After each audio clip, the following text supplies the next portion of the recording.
Bismillahirrahmanirrahim. Assalamualaikum warahmatullahi wabarakatuh. Selamat pagi anak-anak. Gimana kabarnya hari ini? Sehat? Nah, semoga semuanya pada sehat lah. Amin ya Allah ya Rabbal alamin. Nah, sebelum belajar, marilah kita berdoa di dalam hati, berdoa membaca surat Al-Fatihah. Berdoa dimulai.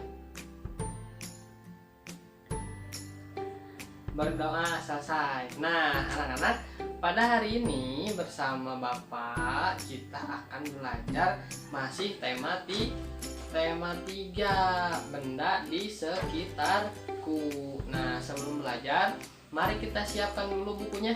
Nah, sudah siap bukunya? Nah, langsung saja kita buka buku halaman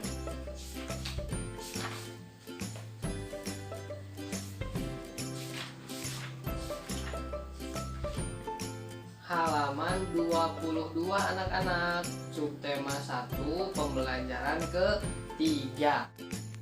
Nah, anak-anak, kita sudah ada di halaman 22 ya. Nah, kita simak sama-sama nih. Di sini ada gambar buku, ada gambar layang-layang, ada gambar perahu dari kertas, ada gambar pesawat dari kertas. Nah, benda-benda itu benda terbuat dari kertas yang ini ya. Nah, selanjutnya mari kita baca sama-sama ya anak-anak. Banyak benda yang terbuat dari kertas, seperti buku tulis yang biasa digunakan. Contoh lain, tisu, kardus, dan koran juga terbuat dari kertas. Kayu adalah bahan dasar untuk membuat kertas. Pembuatan kertas dilakukan secara bertahap di pabrik. Kayu-kayu besar dipotong hingga sebesar korek api. Setelah itu, kayu dipanaskan hingga menjadi bahan lunak seperti bubur. Nah, bubur inilah yang disebut bubur kertas atau pulp. Proses selanjutnya, pulp diberi pewarna dan disaring hingga kandungan airnya habis.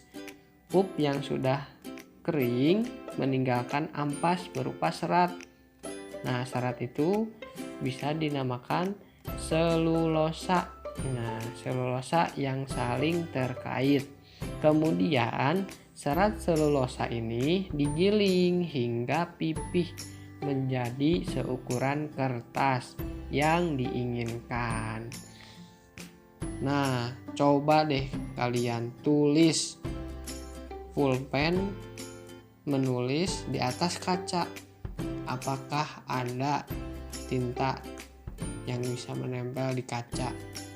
Maksudnya ketika kita menulis dengan pulpen di kaca, tentunya itu akan tidak baik anak-anak, karena kaca tidak dapat menyerap tinta, berbeda dengan kertas. Kalau kita nulis di kertas, nah tulisan kita akan terlihat jelas karena kertas memiliki sifat dapat menyerap air. Kertas dapat menyerap tinta pulpen dengan baik. Dengan demikian, semua yang kamu tulis di kertas dapat dibaca dengan jelas. Nah, tadi kita sudah melihat contoh benda-benda yang terbuat dari kertas.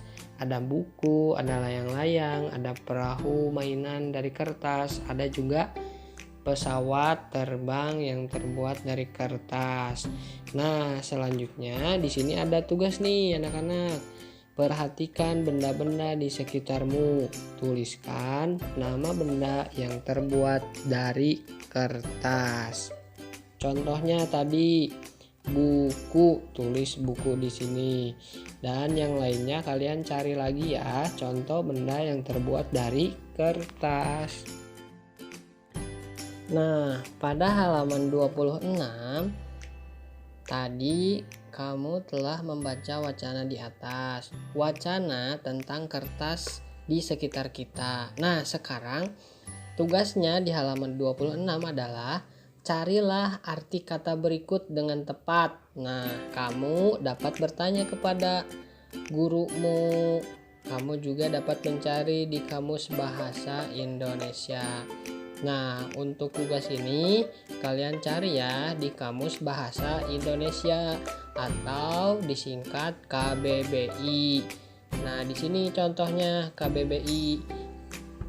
Klik di Google KBBI misalkan. Nah, lalu klik KBBI, nanti ada kolom pencarian. Nah, kalian tuliskan contohnya kita mencari kata lunak.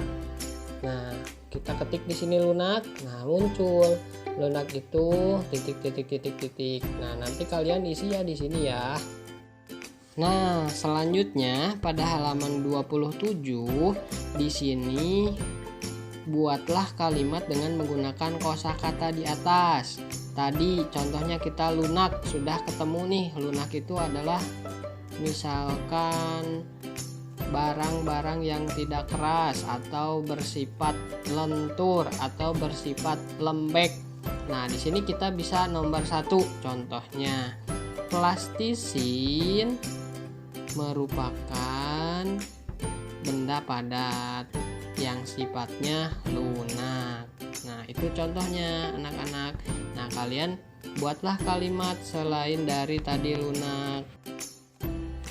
Nah, setelah tadi kalian membuat kalimat dengan menggunakan kosakata lunak, molekul, ampas, pipih, menyerap, dan lain-lainnya, kita baca bersama yuk. Nah, di sini pasti halaman 27.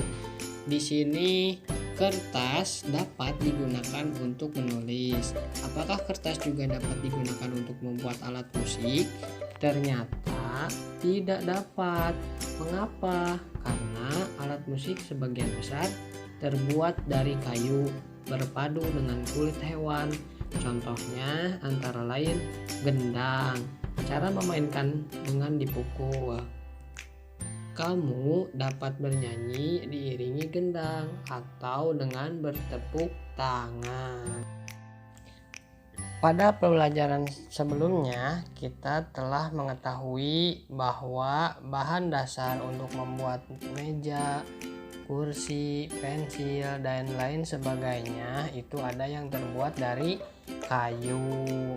Nah, sekarang bahan dasar kertas juga adalah dari kayu.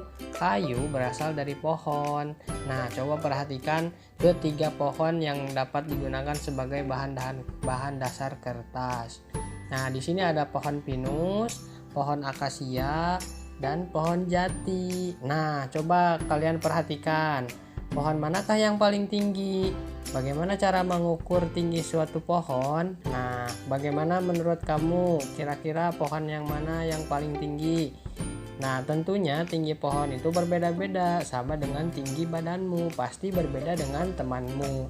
Apakah semua panjang atau tinggi benda dapat diukur dengan alat ukur yang sama? Ya, alat ukur panjang benda bermacam-macam. Nah, kemarin kalian sudah mengetahui alat ukur benda, bisa memakai penggaris, bisa memakai meteran. Nah, meteran pun berbeda-beda, ada meteran roll, ada meteran saku, ada meteran pita. Nah, tentunya alat ukur itu fungsinya berbeda-beda. Contoh, meteran pita untuk mengukur badan kita untuk membuat baju. Terus meteran saku biasanya digunakan oleh para pegawai bangunan. Kemudian meteran roll biasanya untuk mengukur luas tanah. Nah, itu anak-anak, meteran pun berbeda-beda. Ada meteran roll, ada meteran saku, ada meteran pita. Nah, sekarang pada halaman 30 di sini jawablah pertanyaan berikut. Sebutkan satuan panjang yang telah kamu ketahui. Nah, satuan panjang yang telah diketahui apa coba kemarin? Ya, contohnya sentimeter, contohnya meter, milimeter, atau desimeter. Itulah contoh-contoh satuan panjang. Kemudian selanjutnya isi di sini. Tulis alat ukur yang tepat untuk mengukur benda-benda berikut. Nah, coba tinggi badan. kira-kira cocoknya menggunakan alat meteran apa? Jenis alat ukur yang digunakan apa kira-kira? Kemudian panjang lingkar pinggang. Nah, nanti kalian isi ya di sini ya. Nah, bagaimana tadi?